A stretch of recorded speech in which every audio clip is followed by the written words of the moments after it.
You know what I mean? I already said he's got these T-Rex arms. Everybody's talking about how fast he is. Manny Pacquiao, T-Rex arms. Pop, pop, pop. And they're like, Pacquiao's ready.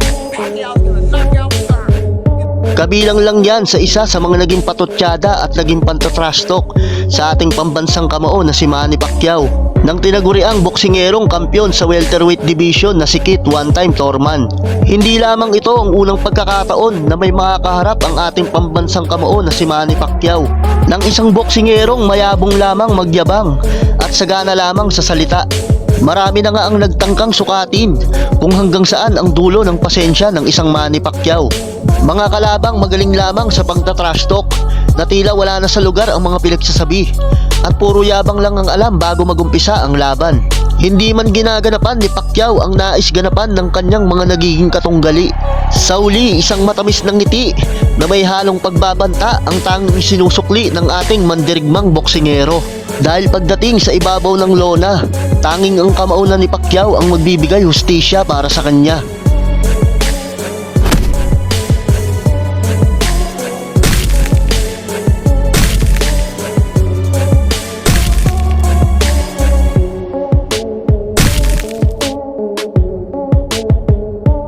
Halina't sabay nating balikan ang isa sa mga naging laban ng ating living legend, ang one and only 8th Division World Champion sa larangan at kasaysayan ng boxing. Walang iba kundi ang nag-iisang pambansang kamao, Manny Pacquiao.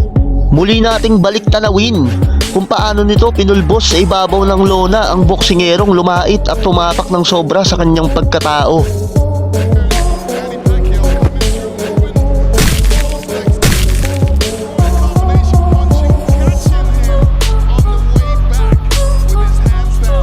Bago ang laban ay marami ngang pinagsasabi itong si Thurman patungkol kay Pacquiao. Kesyo matanda na raw ito at hindi na raw nito kayang lumaban. Ayon pa kay Thurman, ito na raw ang magiging huling laban ni Pacquiao dahil katulad ni Oscar De La Hoya, matapos mabugbog sa ating pambansang kamao ay biglang naparetiro. Ayon kay Thurman ay ganto din daw ang kanyang gagawin kay Manny Pacquiao. Matapos niya itong gulpihin ay pagririturuhin na raw niya ang naghihingalo ng karir ni Pacquiao dahil laos na nga raw ito. Ikinumpara pa nga nito sa isang T-Rex ang ating pambansang kamao dahil sa ikli nga daw ng mga kamay nito na tulad sa isang T-Rex. How fast he is. Manny Pacquiao, T-Rex arms. Pop, pop, pop. Kahit sang dako nga ma-interview itong si Thurman ay puro magagaspang at pangtatrash talk ang lumalabas sa bibig nito patungkol kay Manny Pacquiao. Sa katunayan, bawat press con sa kanilang laban ay wala itong ibang ginawa kundi ang magbitaw ng mga basurang salita patungkol sa ating pambato. At ang matindi pa dito mga idol, sinabi pa nitong si Thurman na ipapako daw niya sa krus ang ating pambansang kamao. At parang hindi na nito pinag-iisipan ang kanyang pinagsasabi. He likes to quote Bible verses, so I'll let you know he's getting crucified. He likes to quote Bible verses, so I'll let you know he's getting crucified. Dahil sa mga sinabi ni Thurman ay lalong nagbigay ito ng motibasyon kay Pacman upang lalo itong magpakita ng bagsik sa pag-iensayo.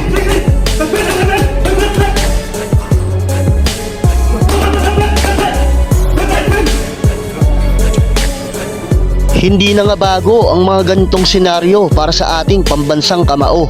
Pero sa pagkakataong ito, ibang usapan na para kay Pacquiao. Dahil kung pati ang kanyang pinakamamahal at iginagalang na paniniwala ay idinamay na rin nitong boksingerong si Thurman, panigurado ay hindi nga ito mapapalagpas ng ating pambansang kamao. Ano kaya ang sasapitin sa mga kamay ng ating pambato sa oras na mag-cruise ang kanilang landas sa ibabaw ng lona nitong boksingerong lumait at sobrang tumapak sa kanyang pagkatao? Si Thurman ay masasabi nating isang dikalibring boksingero na talagang may ibubuga naman pagdating sa ibabaw ng lona dahil sa pagkakaroon nito ng isang dikalidad na suntok na kapag tumama ay pwedeng magbigay pinsala at maaaring tumapos ng laban sa isang iglap lamang. Hindi pa ito nakakaranas ng anumang pagkatalo at isa ito sa mga kinakatakutan noon sa welterweight division. Ang malaking katanungan dito ay uubra kaya ang kanyang estilo sa isang dekalibring mandirigma na katulad ni Pacquiao, na masasabi natin na subok na sa pakikipagdigmaan at pakikipagbasagan sa ibabaw ng lona.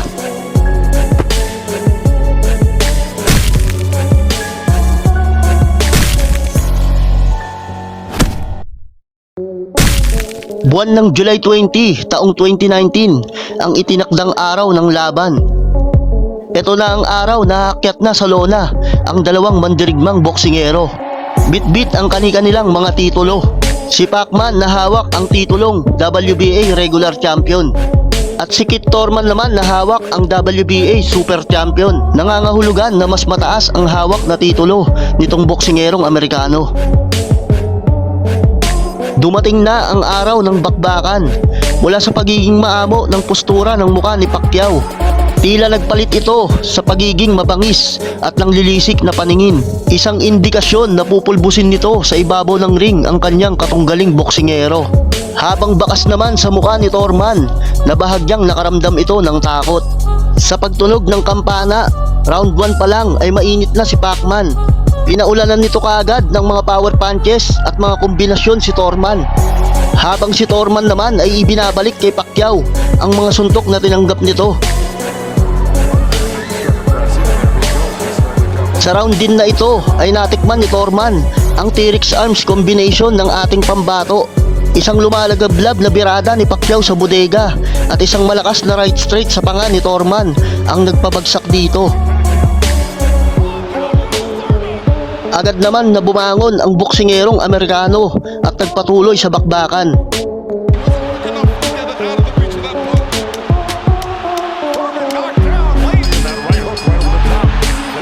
Matapos mahagupit ng T-Rex arms combination ni Pacquiao si Thurman sa unang round.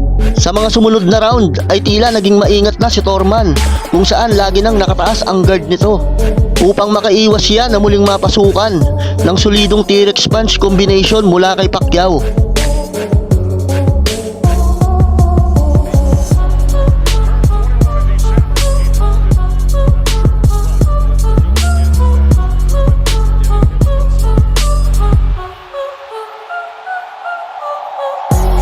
Lumipas pa ang ilang mga round, patuloy pa rin sa pagratrat si Pacquiao gamit ang mga solidong kombinasyon sa muka at bodega nitong si Thurman.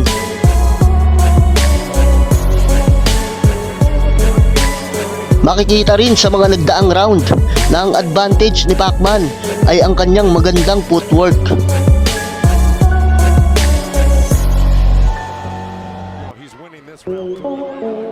Pagsapit pa ng ilang mga round, tila lumiliit na ang pag-asa ng boksingerong si Thurman na manalo sa laban na ito kontra sa ating pambato. Bagamat nakakaya naman itong tumanggap ng mga malalakas na mga suntok mula kay Pacquiao, makikita naman ang paghabol-hininga nito sa tuwing matatapos ang isang round sa kanilang bakbakan. Basag at dumudugo na rin ang ilong ni Thurman dahil sa mga malalakas na suntok na tinanggap nito mula kay Pacquiao.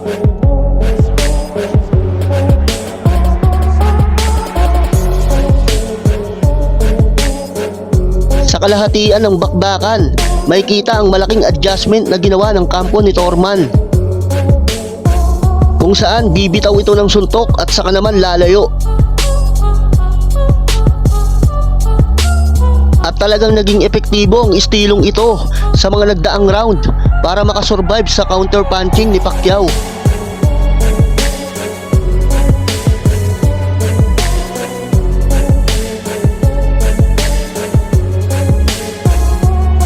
Pagpatak ng round 10, dito ay nagpakawala ng isang mabigat at isang malakas na liver shot ang ating pambato na talaga namang ininda ng boksingerong si Thurman. Matapos itong tamaan ay umatras ito at bahagyang iniluwa ang kanyang mouthpiece upang makahinga ng maayos para makarecover sa matinding tama na inabot nito sa tagiliran mula kay Pacquiao.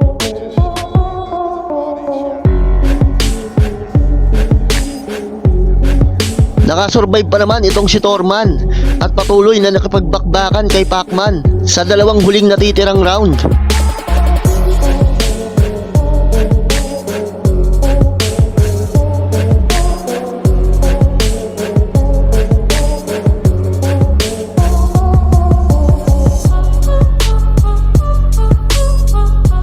Sa final round, matapang na nakipagpalitan pa rin ng mga suntok ang dalawang mandirigmang boksingero.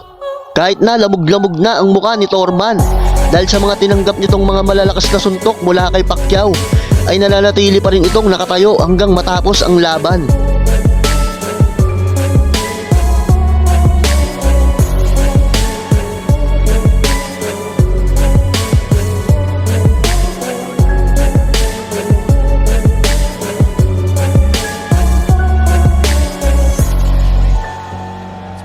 Should have gone more quicker.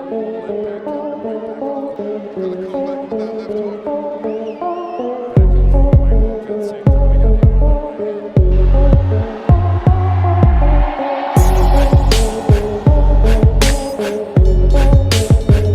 Pagtapos ng laban, malinaw na sa lahat na si Pacquiao ang nanaig sa bakbakang ito. Nakuha nga niya ang panalo via split decision at naagaw nito ang titulo kay Thurman.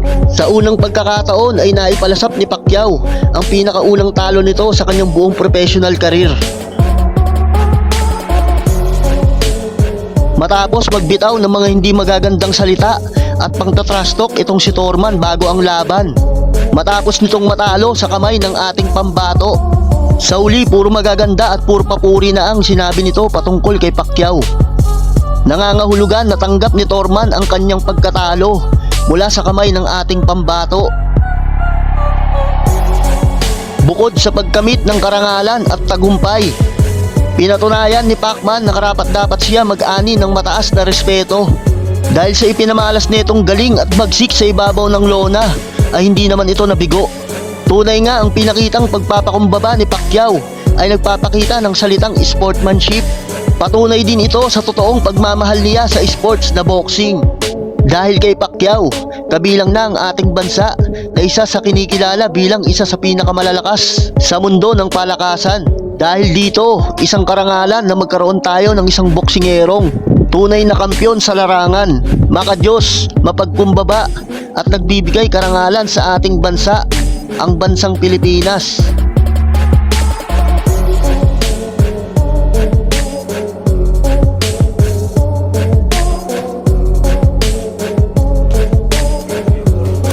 Kung nagustuhan ninyo ang tampok na kwento sa ating video, mangyaring mag-iwan kayo ng inyong mga komento.